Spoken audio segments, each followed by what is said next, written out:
want to start with what I thought was going to be big news. I said, oh boy, Timmy Dillon, buckle up, because you're about to be the center of attention for a week. And I don't think anyone really gave a shit, which I think is kind of a nice sign. But I thought this was one of the greatest comedy special trailers of all time.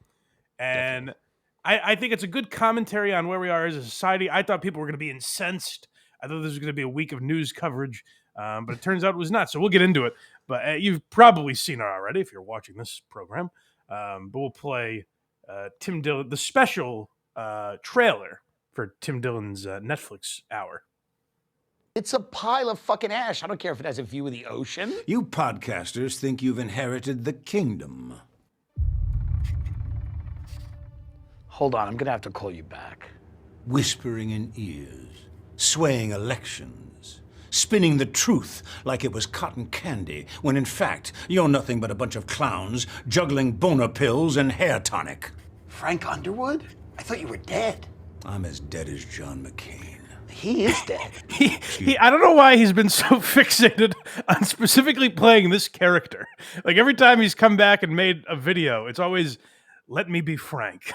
And you'd think, but I guess that's his like connection to relevance, where he's like, the last time I was relevant, I was Frank Underwood. So I desperately want to play that character again. It's funny that I kind of appreciate that he doesn't run away from it. He's like, fuck it. It is pretty cool that I'm in a Netflix trailer. The one thing I did say, me and Craig talked about this a little bit as we were stalling on the last episode of The Baldwins. We touched on this. One thing I'll say where it's not like Kevin Spacey, it wasn't like cancel culture, you know? I mean, people do in general rush to claiming someone's either guilty or innocent. So I guess from that perspective, you could put it under the cancel culture umbrella. But Kevin Spacey is accused of monstrous things. So it is interesting psychologically for Tim Dillon to kind of be the guy that brought him back to some sort of acceptance, like some kind of mainstream thing that people are all right with. Because it made me think of Chris Rock talking about OJ, where on the Chris Rock show, they had an idea to do a sketch with OJ where it's just build up. Like, we're finally going to ask OJ the real questions. And it's just Chris Rock asking about like the Heisman and his 2,000-yard season. Like, they just keep talking about football. But Chris Rock eventually said, like, I didn't want to be the guy that brought OJ back. I do think it's funny that if you listen to what this trailer is, Tim Dillon's kind of shitting on that idea in itself. So I think that is a smart move. Like, by bringing Kevin Spacey back, the trailer is talking about how podcasters and people on social media will do anything for attention. So it is meta commentary on itself in that way. But I don't know. It's a weird thing with Kevin Spacey. It's like he was found not guilty. So what do you do? You're right. Do you allow him back? Yeah, Mike, we're a forgiving culture. We like to build him up, tear him down, and build him back up again. But it is interesting that he only does this character. Like, I know, it's every time it's Frank Underwood. I mean, imagine if he came out like, I am K-Pax. Like, he just does no other character. He just does this character. It's the weirdest one was when it was Frank Underwood being interviewed by Tucker Carlson. Yeah. Oh, that was it was Tucker Carlson talking to him, but he's Frank Underwood in the video, which was very weird. It almost made you feel like he plays this at home. Like at home, yes. He plays Frank Underwood. Yeah. So but I was texting with the Warthog about it, and he said, "Do you think when Kevin Spacey got the call from Tim Dillon's people, he hung up the phone and looked at a non-existent camera and did a Frank Underwood speech?" Well, you thought I was gone forever. He was already in the suit, Mike. He didn't even have to change. He was just sitting there. He sits by the phone in the suit. I've been expecting you. Yeah. I knew they'd call me back. My ignorance, I meant Herman Cain. He's also dead. Dean Cain. To be honest, I don't know. Well, it doesn't matter anyway, because I'm back. Dean Cain catching and that's why I need you to go on your little podcast and say this. I don't do political endorsements. I think you're going to do exactly as I ask, Mr. Dillon. DoorDash orders made from inside a 5-star steakhouse. while at a hotel in Milwaukee in 2023, you called a Taco Bell just to talk? And you once paid $6,000 to have a Carvel ice cream cake overnighted to a theater in Norway and then returned it for a refund because it wasn't Cookie Puss. Jesus Christ, Frank, I'll read it. But first, you gotta plug my comedy special. Oh, Jesus. It's good. I filmed it in Austin. I don't care if you filmed it on Mars with Elon Musk. I'm not here to help you. These photos you gave me, I've posted them all. I'm on the internet. We don't have blackmail, we have content. We're all demons from hell. You son of a bitch. There is no limit to your duplicity, to your pandering, to your shameless and desperate desire to cling to relevance. Like, I do think it's very funny that he's having him on saying, like, I'll do anything for relevance. That's why I'm bringing Kevin Spacey back. I think it's a very smart way to do it. It's meta. Yes. You are... I'm what? My kind of bastard. You have my endorsement, Mr. Dillon. Well, I appreciate that, Frank, and I read ads for Morgan & Morgan Law Firm. I'm sure I can endorse the Daily Wire's new musical. It's really good. Oh, that was my favorite line in the whole thing. It's good. Which network It's is also funny, like, you forget he's a goddamn good actor, Kevin Spacey. Yeah, you get trapped in it. You're like, wait, is this the president? What's going Yeah, on? you forget he's not Frank Underwood. In fact, now when I hear him talk in his normal voice, I'm like, that's not the guy. Why is he doing this accent? Yes. comedy special on Netflix. You foul, lonesome, and evil little cockroach. But I love it. I keep wanting to say, like, credit to Netflix. But again, like, if you think Kevin Spacey's guilty, maybe not credit. But whatever it is, like, I do appreciate Netflix allowing that, given the fact that they use that knock is Kevin Spacey. Like, you forget he started the idea that Netflix has original programming and everything. That was House of Cards, and Netflix sloppily killed him off in that show and everything. So it's all weird, and I expected there to be more talk around it, and there really wasn't. I even watched a bunch of Tim Dillon's podcast appearances. Some of them were recorded before the trailer came out, so he didn't want to spoil it, so he couldn't talk about it. But even him on Rogan, they didn't get into it at all, really. I wanted more of the backstory. I listened to his show that came out yesterday, and I want to hear more about the backstory, but there wasn't any really. So hopefully at some point that kind of comes out, because I'd be curious how that all came to be, them getting Kevin Spacey. But also Tim Dillon's special was very good, I thought. And I think he is a great voice in comedy, where now we're in a time, like we talked about the Douglas Murray thing last week with Dave Smith, and Douglas Murray is still on this thing where he wrote a piece in the New York Post basically shitting all over the experience when he had the opportunity to do that in front of Dave Smith. And he acknowledged a lot of the things that we speculated, where he felt reduced to having to talk to Dave Smith. He felt it was beneath him.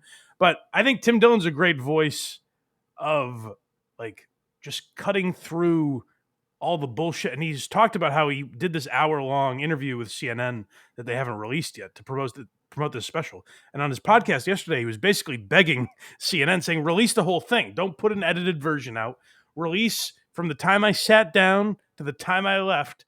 Put that out there. Just put it on YouTube. I get if you can't air it on TV, but put it all on YouTube, because there's a weird time in comedy now where, because of the lack of success that cancel culture was, like, it ended up failing. What cancel culture did is briefly ruin the lives of people like Shane Gillis or Tony Hinchcliffe or any of these guys that got in trouble for a time, even Rogan, where, like, briefly it was a dark cloud over them that probably felt like it wasn't going to end. And then it just made them bigger. So they realized they fucked up there. And that's probably part of the reason you're not seeing outrage over this Kevin Spacey thing, because they feel like they fucked up. But now it's gone in this weird direction the other way, where Tim said they were asking him on CNN, like, why are there no liberal comedians anymore? Why is comedy run by the right? And Tim Dillon threw out John Mulaney, Chelsea Handler, Bill Burr, all these people that are arena acts and left of center. He's like, that's just not true. Now they want the narrative to be that right-wing comedy, like you can't, if you go against Joe Rogan, you'll be thrown out of comedy or something. I think Tim Dillon's a very good voice that cuts through all that. Like he does bits about RFK and shit like that, but they're not overwhelmingly political. So I think it's good. I would check it out. I'm Your Mother on YouTube. If I'm on Netflix, sorry, if you haven't already. I thought it was very funny. And what were you going to say? Sorry, I've been ranting. Great points. As a cancel culture sort of had two victims though, because it took great comedians away, but it also elevated terrible comedy.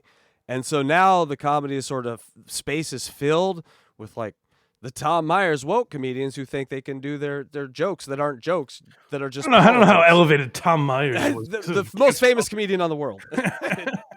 I don't know that I really agree with that it elevated terrible comedians. I don't think that's true.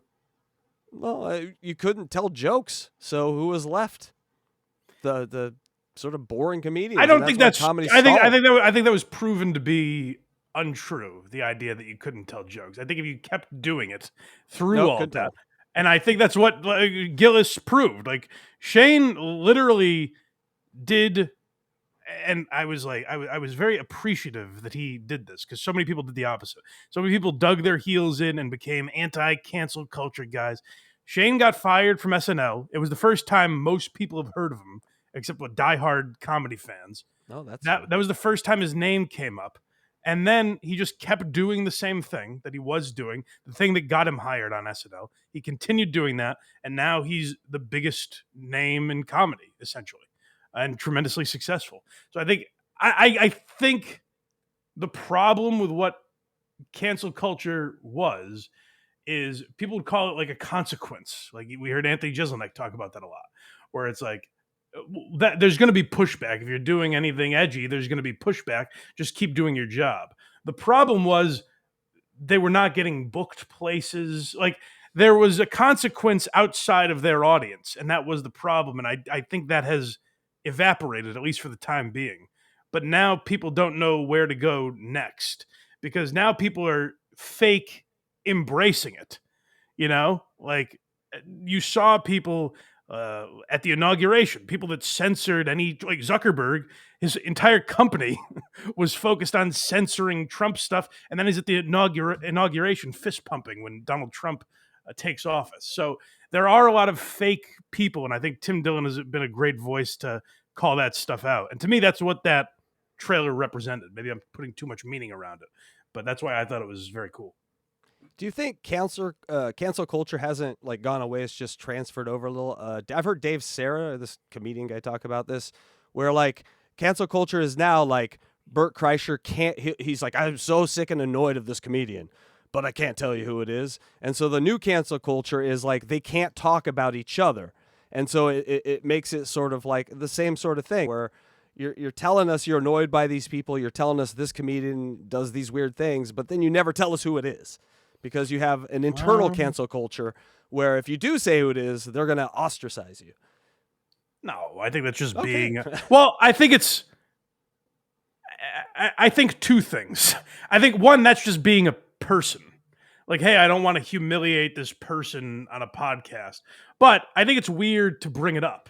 Don't talk about it then, you know? Yeah, and Bert does that a lot. That, though. Yeah. Where it's like, I can't talk about this guy, but here's this shitty thing that this guy does. And anyone who knows this guy knows I'm talking about him.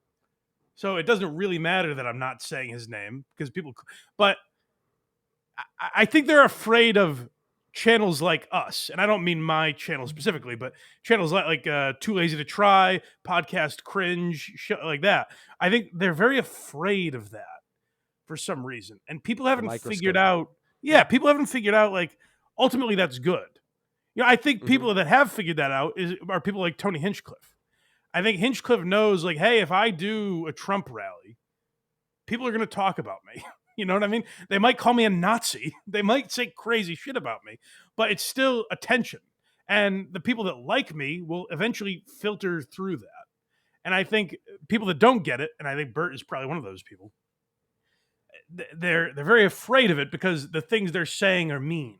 Like they'll click on Podcast Cringe's videos about them and their feelings will be hurt, which is it's definitely a hurdle to jump, and I get that, but I don't think they ultimately realize like channels like that are the reason comedy is as big as it is now, because there's a sports center version of comedy where people care enough that they're having 35-minute discussions about you, you know?